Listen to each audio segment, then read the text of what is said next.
close your eyes and pull like a dog. And a new Irish record for Phil Healy, 22.99.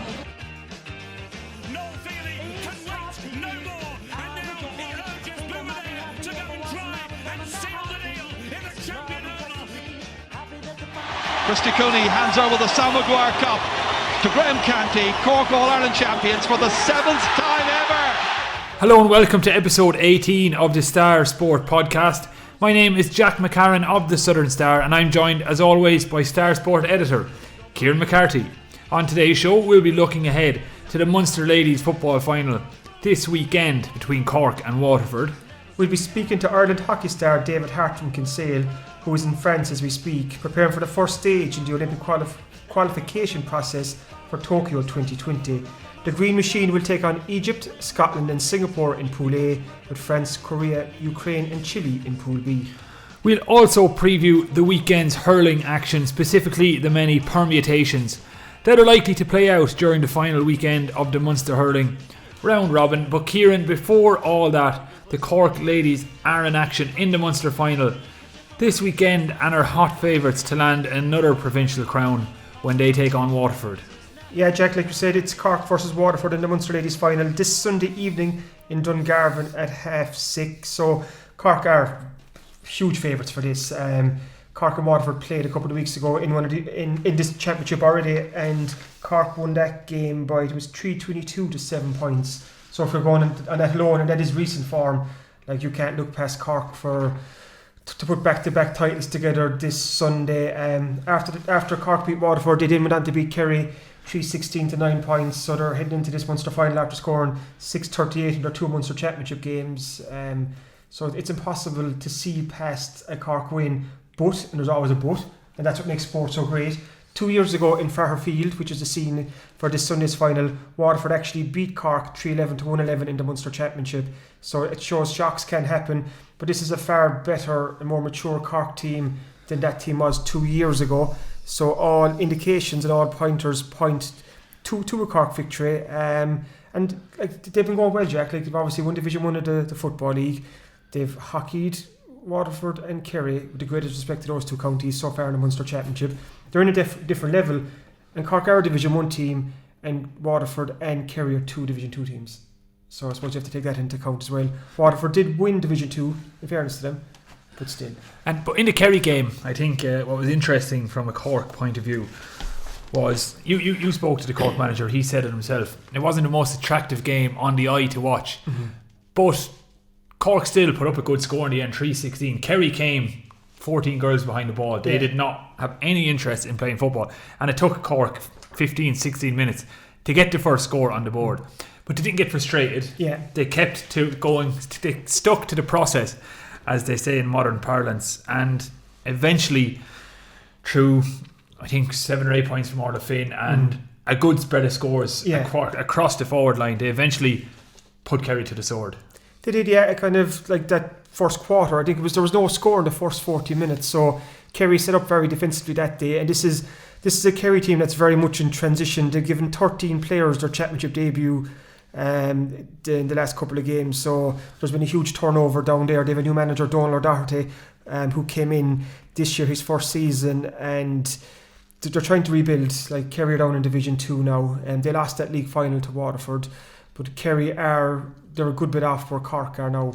Waterford are probably the second best team in the province. So it all points to, I suppose for Waterford, it's about getting a good performance. And I was talking to Michelle Ryan of Waterford. She's incredible. 19 consecutive seasons playing football with the Waterford ladies. Incredible record. I was talking to Michelle for an interview in this week's Southern Star, and we're making the point that in the recent game between Cork and Waterford, Cork were 2-5 to no score up halfway through the first half. So Waterford, that game was effectively over then. So Waterford really need to start well on Sunday evening to stand any chance.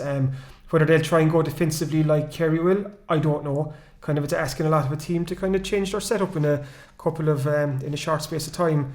But Waterford will have seen the joy that Kerry got in holding Cork scoreless for 15 points. So that might impact their thinking some bit. And interesting to note too, it's going to be a busy weekend too, Jack, for St. Colum's Libby Coppinger or Jewel Star. She's The Cork Camogie team is starting the defence of their All-Ireland title on Saturday evening in 6 Mile Bridge. They're away to Clare, and Libby is involved in the Cork Camogie team. And then 24 hours later, she'll be involved in the Cork football team for the Munster final. So a busy weekend for Libby. And it's also worth mentioning Hannah Looney is the other Cork Jewel player. So for Hannah and Libby, they have an All-Ireland Camogie game and a Munster football final in the one weekend. That is quite a busy kind of weekend. Makes me feel a bit inadequate when I see my plans for the weekend. So, well, just before we move on, and obviously we have an interview with David Harte coming up in part 2, but before we move on, in terms of predictions, what I'm getting from you and from the coverage I followed, it realistically it should be a comfortable enough win for the Cork ladies, but just based on something I watched on television last night, which is kind of the Women's World Cup is the television event of the summer. Mm-hmm. And USA, who are one of the favourites for the tournament, they put Thailand to the sword last night. I think it finished 13 or 14 nil. 13 nil. Lucky number 13 for the Thai ladies soccer team.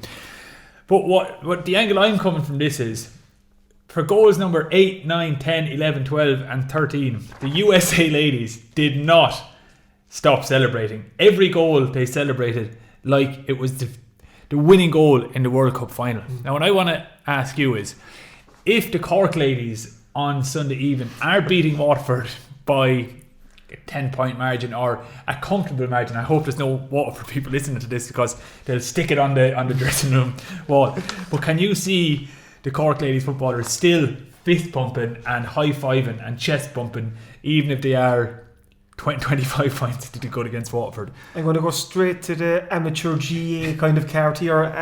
That was incredible by the USA last night. I think Alex Morgan got 5 goals, and I saw some interview after where she said that each goal matters in this competition, and I was thinking, well, the 11, 12 and 13 goals don't really matter. They do for her though, because she probably wants the golden boot.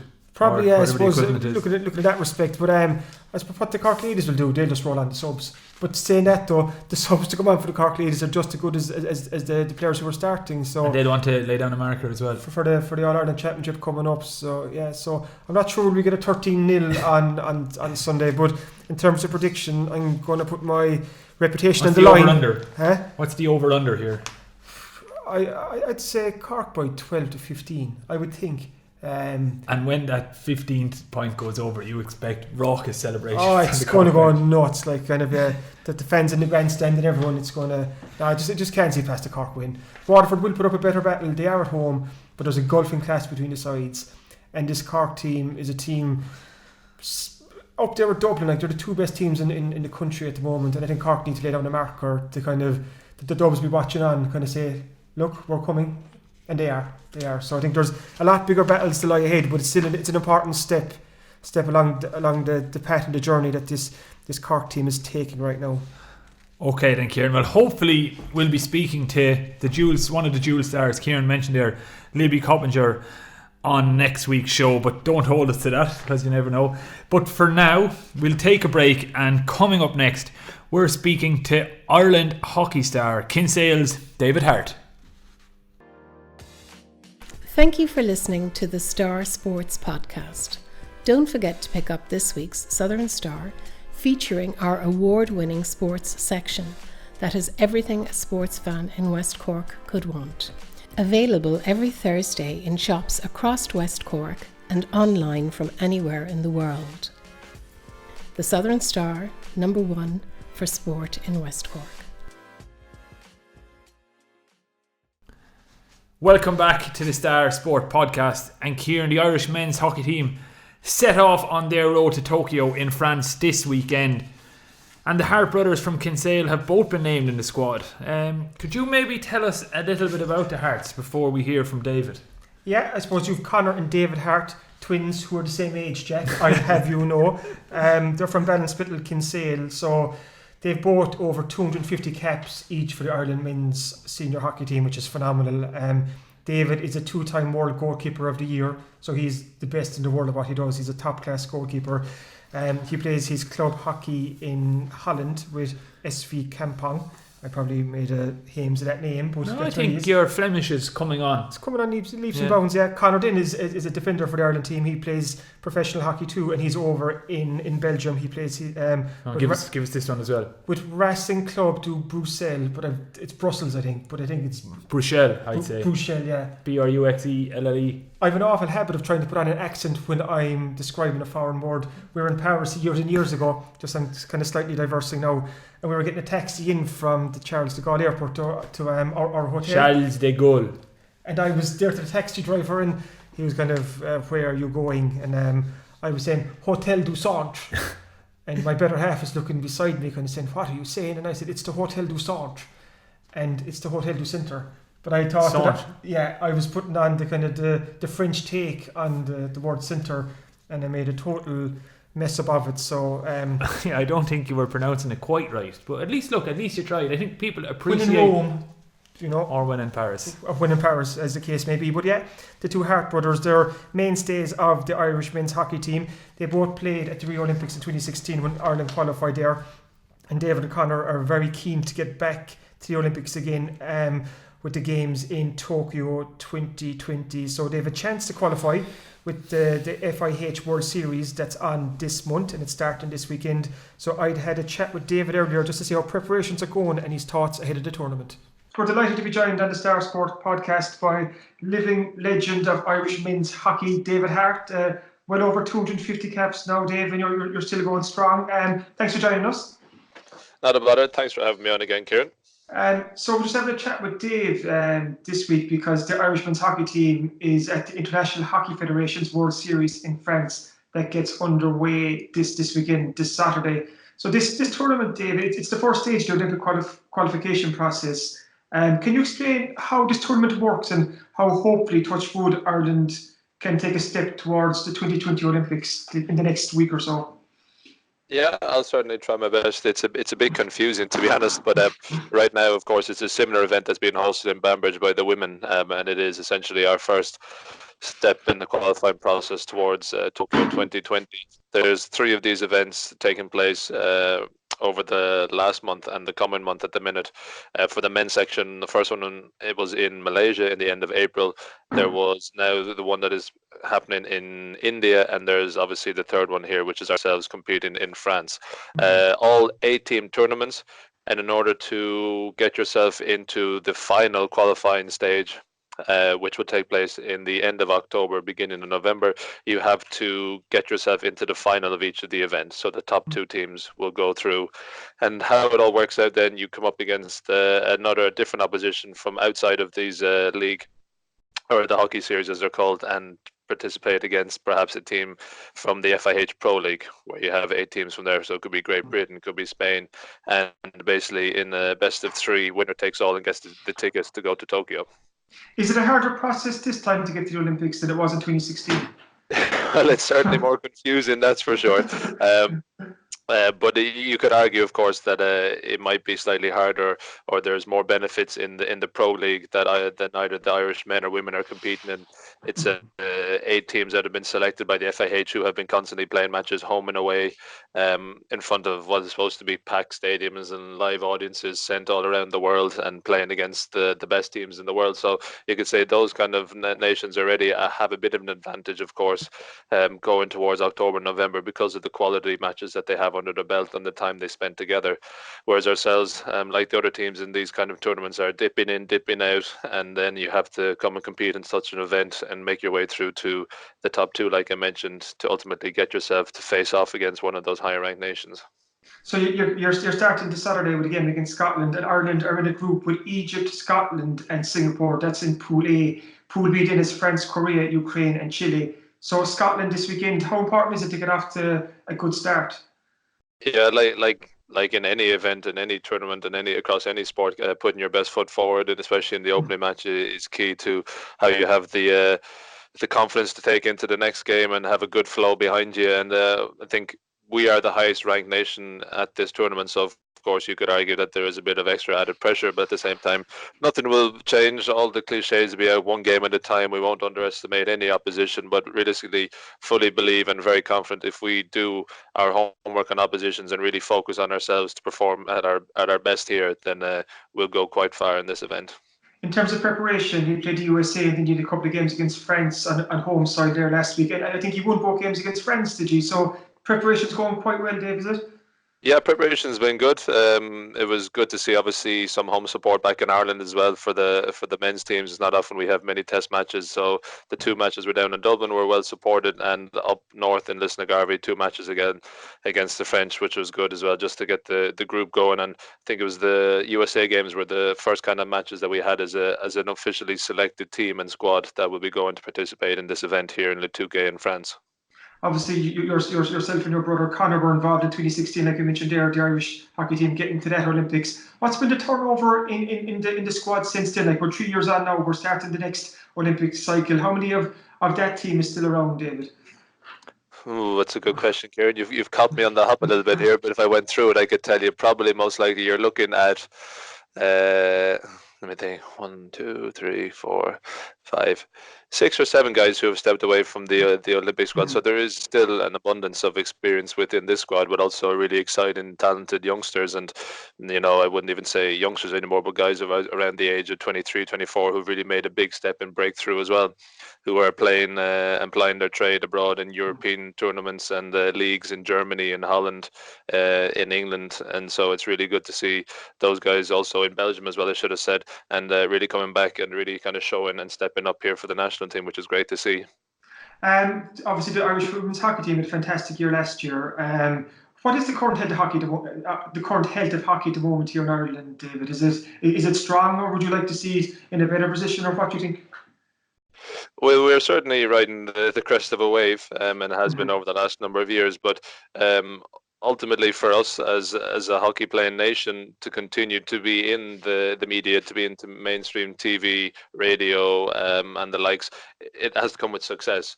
And success breeds success, and that's ultimately what's happened over the last number of years, where we've had the success of medals at European Championships, qualifying for Olympic Games for the first time in 108 years, the Women's World Cup medal last summer, and this is really another huge step to continue that, as well as ourselves to go towards Tokyo 2020. And I know you mentioned earlier that we are, myself and my brother, a bit of the elder statesman of the team now, but I don't like to admit it too much. But we're potentially looking at our last Olympic qualifying event, and you want to get yourself to the pinnacle again, having experienced and tasted Rio, and go a step further again with this group.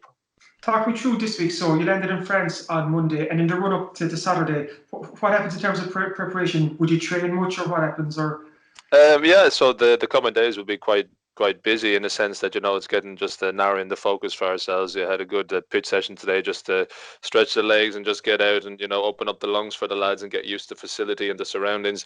And then after the pitch session, we had a bit of a break and then went to the gym. So just keeping the bodies ticking over. Tomorrow we'll have a short kind of practice game against Chile, who are in the opposite pool, just to go through a couple of tactical things. And then on that will take us to Wednesday, and then Thursday have 1 or 2 training sessions, and then Friday I think will be nice and light, just really some meetings, video, and get ready and geared up to go for the opening game against Scotland on the Saturday.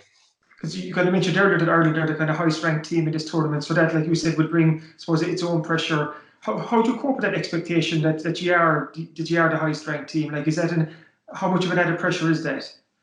I think we would probably just convert it into a confidence thing. Is in, if you are the highest ranked team here, then it has come with merit, and being able to recognize that and to spread the confidence and belief within the group, with walking as we do, with the chest out, head up, and going about our business like we should, never really looking at it in too much of a negative way, or thinking this is going to pressurize us some more and there'll be a lot of weight on our shoulders. It's really just quite an exciting phase for a lot of this group, and especially for the 18 players are here. And I know for one, I can't wait to get going.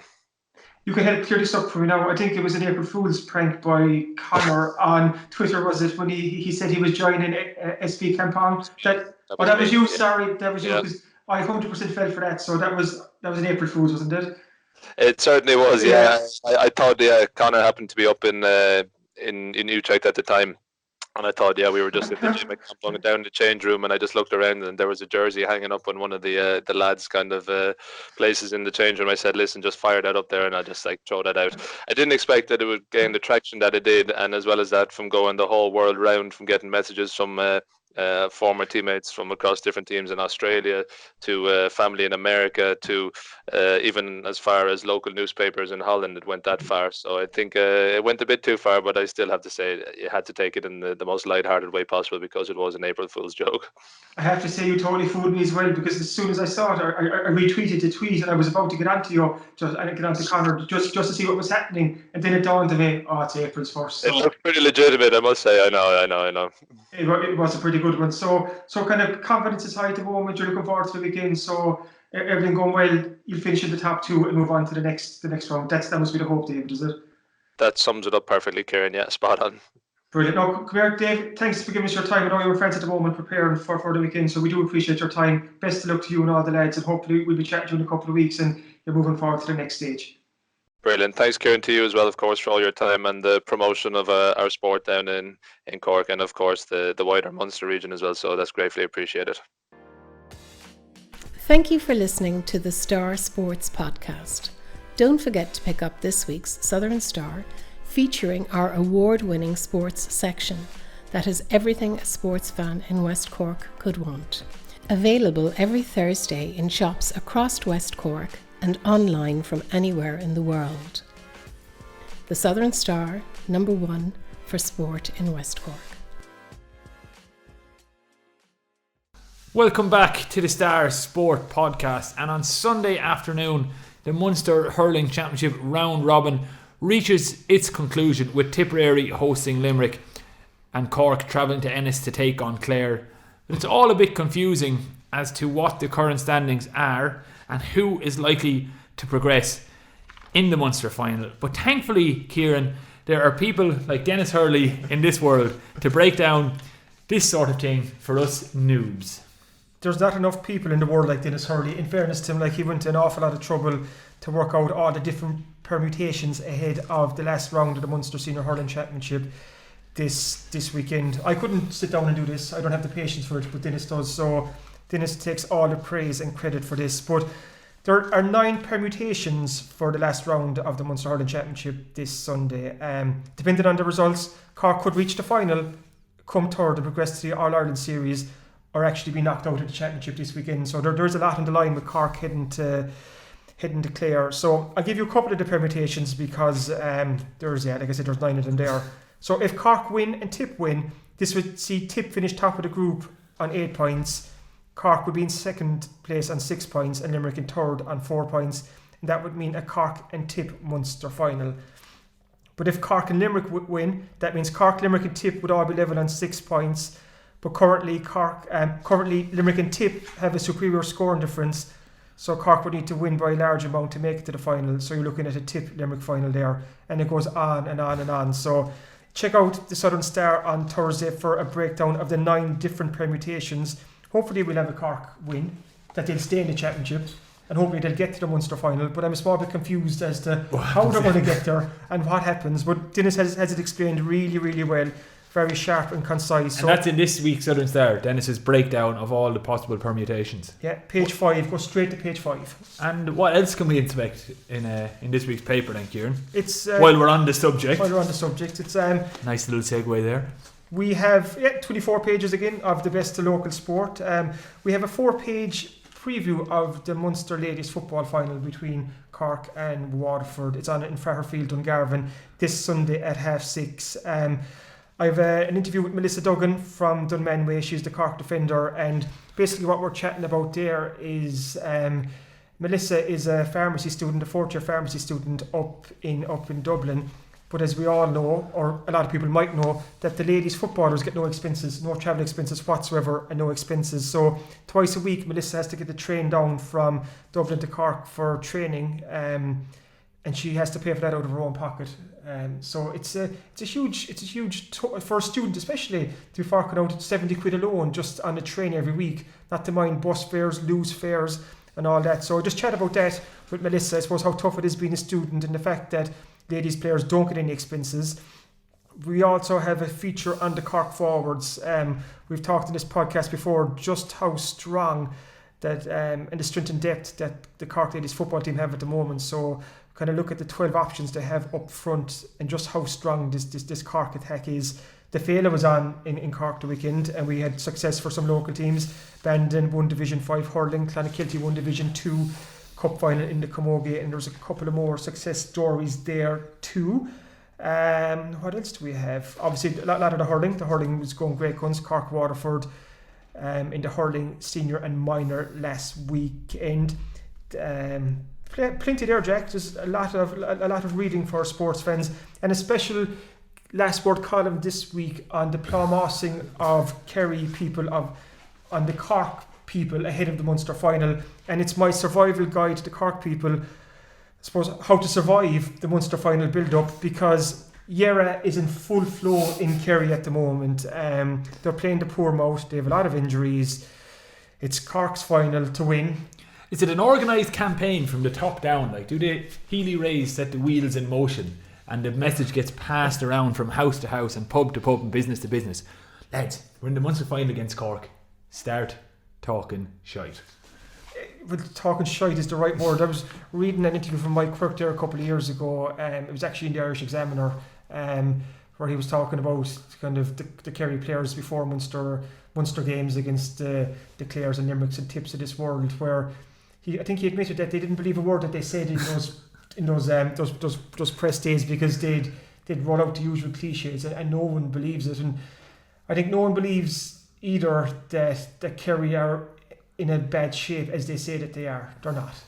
It's ploughmossing of the highest degree, and don't believe a word of it. And check out this week's last word column for more on how to survive and endure Kerry people over the next week and a half. And that'll all be in Thursday's Southern Star, which, as always, will be available in all good shops around the region and further afield. And of course, if you can't get to a shop that stocks the Southern Star, which I would advise you to do, but if you can't, it's available for less than €2 a week on the Southern Star website. Just go to www.southernstar.ie/e-paper and you can read it on your phone, your tablet, your desktop, or wherever you like to read online newspapers. But of course, we'd advise getting it in the shop just for the full Southern Star experience. 100%. And €2, that is less than a bowl of soup to heat up our hands in these cold summer's days. So that's great value, Jack. It surely is. Cold summer's days, that's a depressing... It is a kind of... Ireland, it's the only country in the world that there's no sun in the summer, it is. Well, after last summer, we had nearly too good last year. But is it our nature to complain? I know, yeah. There's a reason I'm as pale as I am, because I haven't seen an ounce of sun this summer. And speaking of the cold summer days, you must be suffering with your new Skinner haircut, walking around Skibbereen with the gusts and the regular rainfall. So your head must be pretty cold. It's pretty cold. I think when you go to hairdressers, that the mirrors are distorted, that your hair always looks better in a hairdresser's, and I didn't realise my haircut was as tight till I came out of the hairdresser's on Monday, and like you said, a gust of cold wind, and I've been frozen with the cold since. It's my championship haircut in the start of June, and there's a good bit of growth to get back to where I want it to be, but it is what it is. I think I can pull it off, Jack. Yeah, you're looking good. Anyway, thanks for listening to the Star Sport podcast and the update on Kieran's hair. And we'll be back at the same time next week. So if you enjoy these shows, please make sure to rate, review and subscribe on iTunes, Spotify, YouTube, Stitcher or wherever else you listen to the show.